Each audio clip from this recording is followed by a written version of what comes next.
He's coming soon.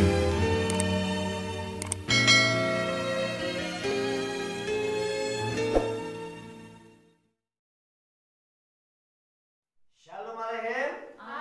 Shalom. Apa kabarnya? Haleluya. Luar biasa. Yes. Wah. Anak dua, kita itu sangat istimewa. Ya, Bapak Ibu Saudara yang dikasih oleh Tuhan, hari ini kita kembali dengarkan Dabar Elohim yang saya beri judul Durian Runtuh.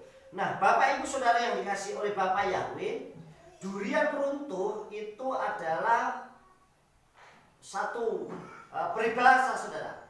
Bagai mendapat durian runtuh itu artinya mengandung arti, saudara, mendapat berkat yang besar tanpa disangka-sangka. Artinya dapat kejutan, dapat berkat yang besar luar biasa, tetapi kita nggak nyangka kalau kita itu mau mendapatkan seperti itu. Artinya sebuah kejutan yang luar biasa, karena benar-benar ini mendapatkan tanpa kita harus mikir, saudara.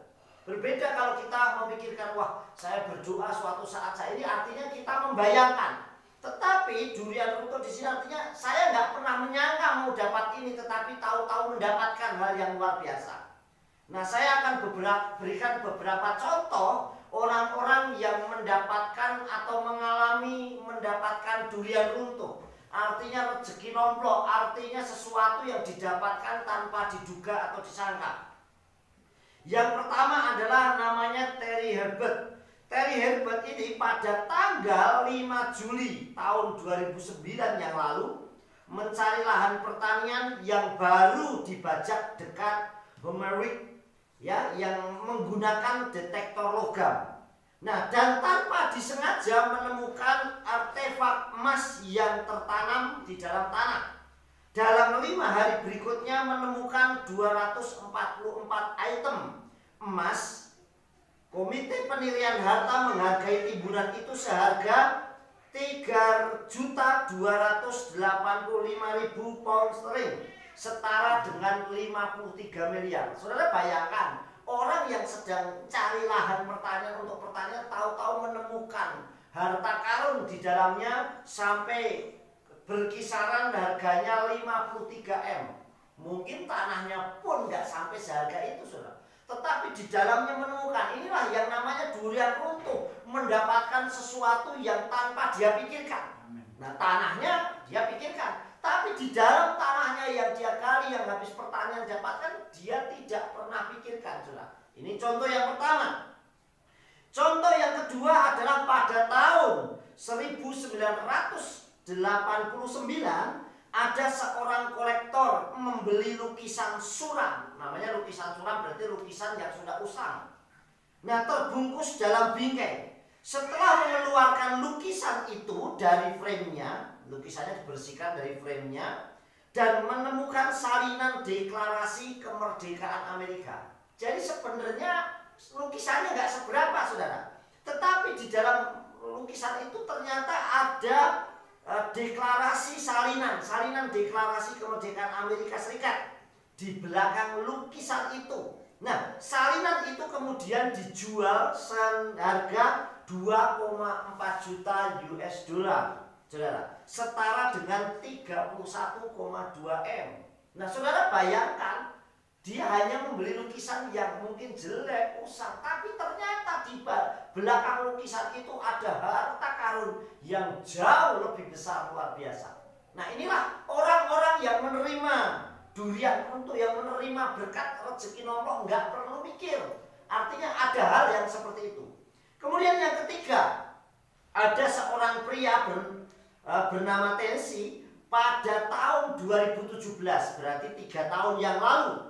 Dia mengunjungi rumah bibinya yang tak lama setelah pamannya meninggal. Artinya begitu pamannya meninggal, dia mengunjungi bibitnya, saudara. Artinya tantenya yang dia kunjungi. Nah, saat dia membersihkan loteng, saudara, dia menemukan kartu Bowman bisbol tahun 48. Nah, semua kartu itu kemudian dijual dengan harga 514.746 US dollar. itu setara dengan 6,7 miliar. Nah, artinya bayangkan hanya dengan hanya dengan hal-hal yang sepele yang orang tidak anggap, tetapi ternyata di dalamnya menemukan harta yang luar biasa. Nah, banyak anak-anak Elohim yang seakan memperoleh durian runtuh dari kehidupan sebelumnya, dan hanya hitungan hari, saudara, hitungan hari saja berubah drastis. Bisa saja berubah. Yang tadinya susah, hidupnya penderitaan, tetapi menemukan harta karun, menemukan durian runtuh yang begitu luar biasa. Saya akan berikan contoh kepada Bapak Ibu Saudara, di mana ternyata di kitab suci kita banyak orang-orang yang menerima keajaiban, menerima rezeki nomplok, menerima hal-hal yang luar biasa, saudara, yang gak pernah dia pikirkan, yang gak pernah dia bayangkan. Yang pertama, saudara, yaitu Yosef. Yosef yang sehabis di penjara. Bayangkan kalau orang keluar dari penjara itu banyak yang konotasinya bisa negatif, saudara. Nah, sedangkan Yosef bisa saja dicap dia tukang menyukai istri orang, bisa saja dong orang, saudara. Tetapi saudara, Yosef sehabis keluar dari penjara bawah tanah, bahkan di penjaranya nggak tanggung-tanggung sampai 12 tahun di penjaranya. Kemudian setelah keluar, dia hanya menyampaikan, menafsirkan mimpinya Farao atau Firaun. Ya, dia bisa memperoleh jabatan yang super tinggi karena orang kedua di Mitsraim atau di Mesir. Bayangkan, dari orang penjara keluar langsung jadi orang keduanya di Mitsraim atau di Mesir. Di dalam kitab Bereshit pasal 41, saya bacakan, saudara, perhatikan baik-baik, pasal 41 ayatnya 38. Di sini dikatakan, lalu berkatalah Farao atau Firaun kepada para pegawainya, dapatkah kita menemukan orang yang seperti ini, seorang yang ada padanya ada ruah Elohim? Dan Farao berkata kepada Yosef, oleh karena Elohim membuat kamu mengetahui semua hal ini, maka tidak seorang pun yang berakal budi dan bijaksana seperti engkau. Engkaulah yang berkuasa atas istanaku. Dari keluar penjara, saudara, langsung dikatakan apa sudah dikasih sini ayat yang keempat tuh, engkaulah yang berkuasa atas istanaku. Dikasih kepercayaan istana, saudara, ya, dikatakan situ. Nah, engkaulah yang berkuasa atas, dan pada perkataan mulutmu segenap rakyatku akan menaatinya. Nah, dari orang yang mungkin dikecilkan, nggak dipercaya, mungkin dilecehkan, ya saudara, ini banyak orang dibully, tahu-tahu dia mendapat kepercayaan orang kedua di Mitsraim atau di Mesir. Bahkan dikatakan, dan seluruh rakyatku senantiasa menaati perkataanmu. Hanya pada tahta inilah aku lebih besar daripadamu. Yang membedakan hanya tahtanya tok. Lainnya semuanya sama, saudara yang dikasih oleh Tuhan. Ayat 41. Dan berkatalah Farao kepada, lihatlah aku telah mengangkat engkau menguasai seluruh negeri. Bayangkan, menguasai artinya seperti raja muda, saudara. Dan dikatakan, maka Farao menanggalkan cincin meterainya, saudara, dari jarinya dan mengenakannya ke jari Yosef, dan dia memakaikan pakaian dari lenan halus daripadanya dan menggantungkan kalung emas pada lehernya, dan dia membuat berkendaraan kereta miliknya yang kedua, dan orang berseru kepadanya hormat dan memberikan kepadanya kuasa atas seluruh Mitsraim. Cincin meterai artinya cincin yang dibuat melegalkan sesuatu. Biasanya seorang raja itu memiliki cincin meterai. Nah, cincin meterai itu apa, saudara? Cincin yang ada meterainya. Jadi di dalam cincin itu biasanya kalau kotak atau bulat ada meterainya. Jadi kalau ada sesuatu pengumuman atau apa yang disampaikan dicapki, saudara tahu ya. Nah, ini nanti jadi isah bahwa ini meterai yang benar yang harus diikutin. Apa yang diucapkan raja harus, namanya aja cincin meterai. Jadi artinya apa yang diucapkan Yosef selama dicap, semuanya harus diikuti. Bayangkan, nggak mendapatkan durian runtuh, nggak mendapatkan rezeki nomplok. Orang yang dari penjara dicap jelek, difitnah, mengalami macam-macam, keluar saudara langsung menjadi orang terhormat. Bayangkan dikasih pakaian lenan, kemudian dikasih cincin meterai, dan dikasih kalung emas, bahkan kereta kedua milik Farao pun diberikan, dan seluruh kerajaan Mitsrayim diberikan. Inilah yang namanya, apa kira-kira Yosef menyangka, aku keluar dari penjara pasti saya jadi penguasa? Tidak tahu saudara. Dia tidak memikirkan hal itu. Tetapi itulah dapat Elohim, apa yang tidak engkau pikirkan, Yahweh Bapa Yahweh sanggup menyediakan. Amin. Itu yang pertama. Contoh yang kedua saudara, yaitu Hadasa. Nah, Hadasa atau yang sering kita kenal dengan nama Esther, hidupnya berubah drastis. Hidupnya berubah drastis saat dia terpilih menjadi Ratu Persia, bahkan bisa menyelamatkan umat Israel dari pembantaian Haman. Saudara bayangkan, dari orang biasa, orang buangan pula. Artinya orang yang ditawan, dibawa dari Israel ke Persia. Kemudian saat dia mengikuti kontes itu saudara, ibaratnya mungkin kalau sekarang ratu kecantikan lah gitu. Nah saudara, dia terpilih, apa nggak berubah drastis dari orang biasa menjadi orang nomor 2, artinya menjadi ratu yang menguasai seluruh Persia. Di dalam kitab Esther kita lihat ya, Esther kita akan lihat kitab Esther pasal yang kita lihat dulu kitab Esther ya. Kitab Esther pasal yang kedua ayat 17. Nah, ayat 17 saya bacakan. Dan raja mengasihi Esther lebih daripada semua wanita yang lain, dan dia menimbulkan belas kasihan dan berkenan dalam pandangan raja lebih dari semua anak darah lain, dan dia mengenakan mahkota kerajaan ke atas kepala Esther dan mengangkatnya menjadi ratu menggantikan Wasti. Dan raja mengadakan sebuah pesta besar untuk semua pembesar dan hamba-hambanya, yakni pesta perjamuan untuk Esther, dan dia meliburkan provinsi-provinsi serta memberikan hadiah sebagai kenang-kenangan dari raja. Nah saudara bayangkan, berubah drastis. Makanya kalau ada pemilihan ratu kecantikan, kenapa yang dipakaikan lambang simbolnya kalau dia terpilih pasti mahkota? Ternyata nyontek kisahnya Esther saudara. Dan dia mengenakan mahkota itu kepada Esther. Berubah drastis. Ini rezeki yang luar biasa, berkat yang luar biasa, durian runtuh. Bahkan karena Esther bisa diangkat menjadi ratu di Persia, atau Hadasa bisa diangkat menjadi ratu di Persia, dia bisa menyelamatkan generasinya orang Yahudi dari pembantaian Haman. Yang ketiga saudara, yang ketiga adalah kita yang menerima durian runtuh, bukan orang lain. Kenapa kok kita menerima durian runtuh? Kita adalah orang yang mendapatkan durian runtuh atau berkat yang tak disangka, atau berkat yang luar biasa. Kenapa?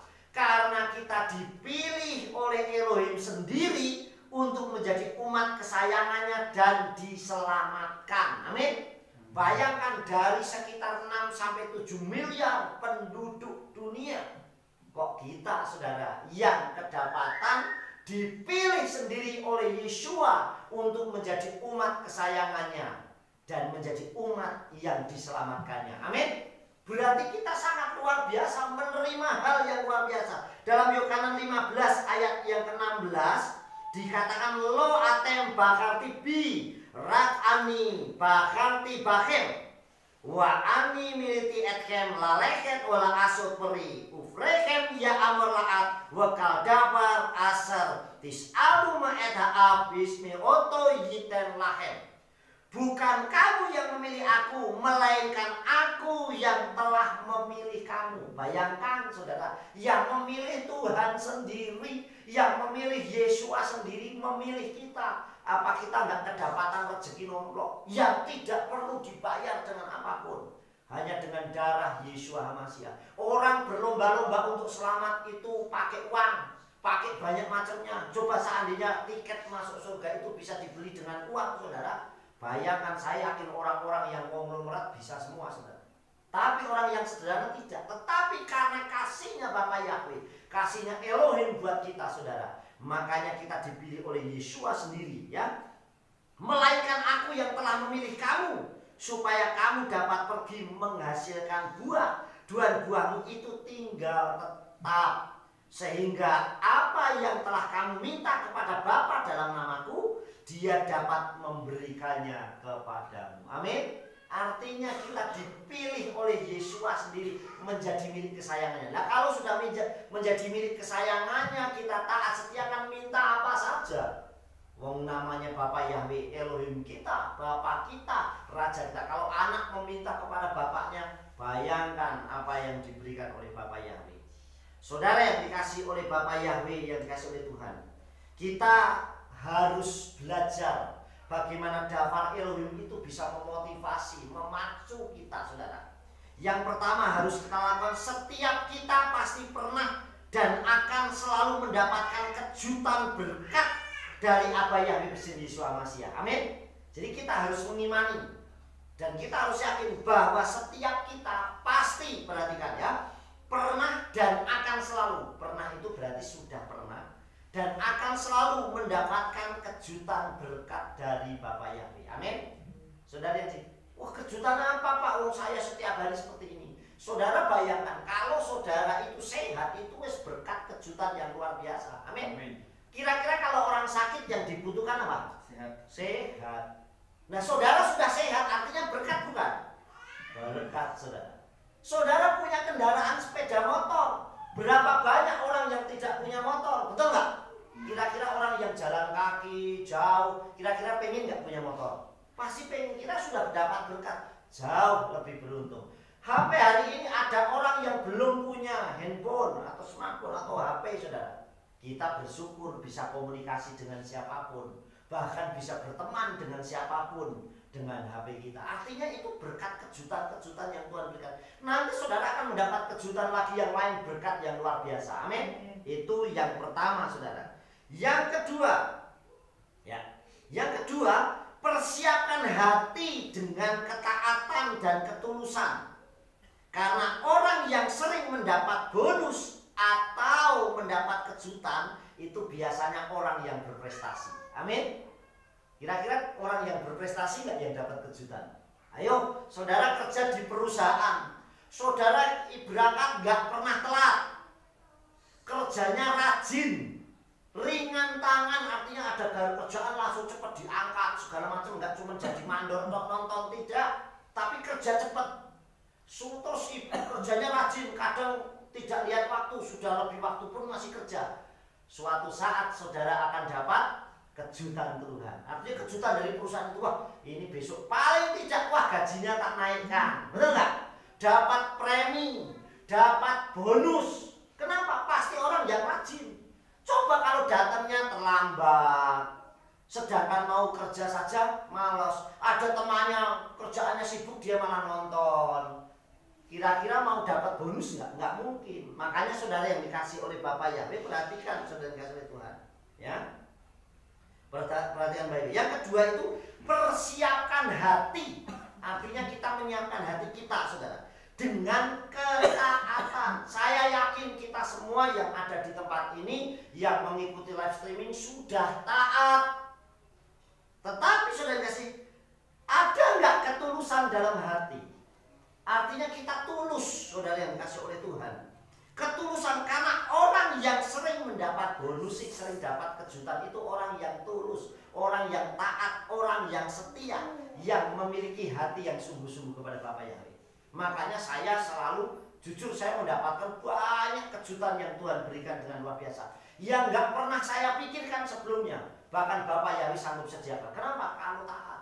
Lah kalau orang tidak pernah taat, tidak mau merintis dari nol, tidak berusaha, baru mengalami tantangan sedikit pun sudah malas, dia tidak akan berhasil saudara. Kenapa tidak? Karena tidak dimulai dari nol. Tahu-tahu saya ingin jadi kepala pabrik, ya nggak mungkin, harus mulai. Biar kamu jadi kepala pabrik gimana? Lalu kamu menguasai melayani karyawan aja belum bisa kok. Oh ternyata melayani karyawan waktu saya mau masuk ke Kopeng, Tuhan ajar saya kerja di perusahaan. Nah, saat saya kerja, ternyata ketemu karyawan itu ada yang warnanya gini, ada yang begini, ada yang keras, ada yang lembut. Paham dulu, kerja yang menjadi karyawan itu seperti ini, caranya kerja seperti ini. Kita tahu dulu, ngalamin dulu, saudara. Saudara yang dikasih oleh Tuhan, sesuatu yang sampai puncak, dia akan meniti dengan luar biasa, saudara. Tapi sekali lagi, bukti ketaatan, ketulusan hatinya si Yosef dapat kejutan dari Elohim. Amin. Dia mendapatkan sesuatu luar biasa. Hadasa pun juga sama. Begitu ketaatannya kepada Bapa Yahweh, dia saat mengikuti kontes ratu di Persia, berhasil dia. Artinya dibutuhkan ketaatan dan tulus. Nah, jangan modus. Nah, modus ya susah, saudara. Wah, ini kesempatan gini nggak bisa. Kita harus tahu. Karena kejutan yang Tuhan berikan itu sekali lagi ya. Ini yang kedua itu bagi saya sesuatu hal yang luar biasa. Saya tulis. Di situ dikatakan persiapkan hati dengan ketaatan dan ketulusan. Karena orang yang sering mendapat bonus adalah orang-orang yang berprestasi. Jadi kita berprestasi. Saya dulu sekolah orang yang selalu mendapat hadiah buku itu orang yang ranking 1 sampai 3. Betul nggak? Orang yang kuliah mendapat beasiswa itu orang yang nilainya pasti bagus. Nah, nilainya jelek terus jadi mana dia mau mendapat beasiswa. Orang yang naik gajinya pasti orang yang dia kerjanya rajin. Orang yang dapat bonus dari bosnya orang yang kerjanya rajin. Orang yang dapat bonus dari Tuhan pasti yang dia taat dan setia kepada Bapa Yahweh. Amin. Orang yang tulus setia. Yang terakhir, selalu tingkatkan saldo keimanan kita. Karena kita tidak tahu kapan kita ini akan memperoleh kejutan buat kita. Akan memperoleh kejutan dari Tuhan buat kita. Makanya selalu tingkatkan saldo keimanan kita. Jadi imannya semakin naik terus. Kebaikannya selalu naik terus. Kesetiaannya selalu naik terus. Jadi saldonya naik terus. Saudara yang dikasih oleh Bapak Yahweh, orang yang deposit di bank atau nabung di bank. Nih contoh kayak Pak Yosef nabung di bank atau apapun. Yang dapat bonus yang nabungnya sering rajin. Banyak apa yang malah diambil terus. Yang rajin nabung, betul gak? Kita ikut multi level marketing misalnya gitu loh. Wah, saya mau ikut ini sekarang ini banyak. Yang dapat bonus sering dapat bonus pasti yang rajin, betul gak? Cari nasabah, aktif segala macam, itu dapat bonusnya pasti cepat. Wah, tahu-tahu dia posisinya sudah naik. Kenapa? Karena rajin, saudara. Tapi bagi yang tidak, ya nggak dapat. Oleh sebab itu saldo kita ya selalu tingkatkan saldo keimanan kita. Karena kita tidak tahu kapan Elohim akan berikan kejutan itu kepada kita. Artinya kita tingkatkan saldo kita. Wah, sih biasa nak datang ibadah telat, saya tidak akan telat. Paling tidak saya tidak terlambat saja. Amin. Begitu saya sudah tidak terlambat, saya akan datang 10 menit atau setengah jam sebelumnya. Itu jauh lebih bagus. Ya enggak, tadinya saya berdoa hanya kalau pas ingat mulai saya punya jam doa. Saya tidak pernah baca kitab suci, kadang wis lupa sama sekali. Paling baca kitab suci saat ibadah. Mulai hari, setiap hari saya membaca kitab suci. Amin. Ini saldonya semakin meningkat, saudara. Oleh sebab itu saya yakin saudara akan mendapatkan durian runtuh dari Tuhan. Mendapatkan kejutan yang Bapa Yahweh berikan kepada kita. Hidup selalu penuh kejutan berkat dari Abah Yahweh besem Yeshua HaMashiach. Amin. Pasti terjadi dalam hidup kita. Kenapa? Karena kita selalu meningkatkan durian runtuh, rezeki nomplok, harta karun diberikan kita. Terus apa saja Tuhan akan berikan kejutan demi kejutan yang luar biasa. Amin. Sukses besar buat kita. Bapa Yahweh besem Yeshua HaMashiach memberkati. Amin. Ya, kita akan keluarga kita masing-masing.